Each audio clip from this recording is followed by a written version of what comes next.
हम करेंगे एक्सरसाइज 5.2 का क्वेश्चन नंबर 6। क्वेश्चन नंबर 6 क्या कहता है कि check whether -150 is a term of AP. हमें एपी गिवन है 11, 8, 5, 2 एंड सो ऑन। तो हमें ये बताना है कि जो -150 है वो एपी की किसी टर्म में आएगा या नहीं आएगा, हमें ये चेक करना है। तो एपी हमें गिवन है, ये हो गया हमारा A1, A2, A3 और एक बार के लिए मैं मान लेती हूँ कि ये वैल्यू किसकी हमारी लास्ट टर्म की, यानी AN। अगर N की वैल्यू मुझे पता चल गई तो यानी कि ये AP में होगा, एग्जिस्ट करेगा। तो इसके लिए क्या करें, A1 गिवन है, लास्ट टर्म निकालने का क्या फॉर्मूला था, AN is equal to A plus N-1 into में D। AN की वैल्यू मुझे पता है कितनी है, -150। A की वैल्यू पता है 11 प्लस N-1। अब D की वैल्यू गिवन तो नहीं है तो D की वैल्यू निकालेंगे। तो निकालें कैसे गए, D इज इक्वल टू हमें पता है A2 माइनस A1।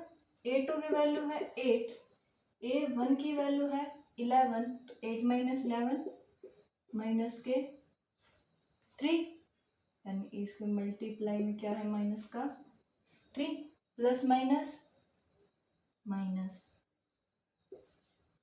ये 11 इधर प्लस का है, इधर आएगा तो माइनस का, यानी 150 minus 11 is equal to N-1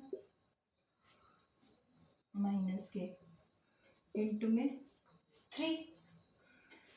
अब ये भी माइनस है, ये भी माइनस है, तो दोनों ऐड होंगे, साइन नेगेटिव, यानी 161 is equal to minus N-1 into में 3।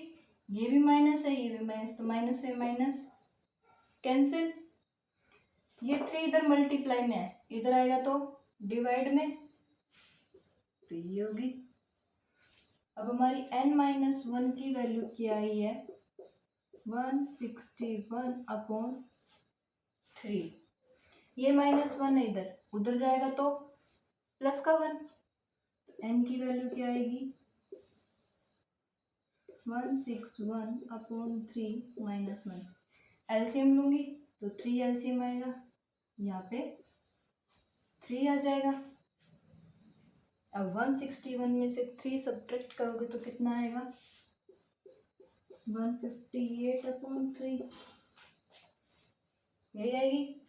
अब 3 से डिवाइड करेंगे 158 को तो कंप्लीटली डिवाइड नहीं होगा, कंप्लीटली डिवाइड नहीं होगा तो यानी हमारी n की वैल्यू है वो कुछ पॉइंटों में आएगी। लेकिन n क्या है, नंबर ऑफ टर्म्स, n कभी भी पॉइंट में या फ्रैक्शन में नहीं आ सकता है, इसकी कोई ना कोई परफेक्ट वैल्यू होगी, जैसे 1, 2, 3, 25 ले लिया, 100 ले लिया, यानी एक कंप्लीट वैल्यू बनेगी, कोई फ्रैक्शन डेसिमल कुछ नहीं आएगा। लेकिन यहाँ पे n की वैल्यू क्या है हमारी फ्रैक्शन में, अगर ये फ्रैक्शन में आ रही है तो इसका मतलब क्या हुआ कि जो हमारी -150 है, हम जो लास्ट टर्म लेके चल रहे थे कि वो AP में एग्जिस्ट नहीं करती, तो नीचे हम डाल देंगे -150 इज नॉट इन AP, यानी कि जो -150 है वो हमारी AP में नहीं है।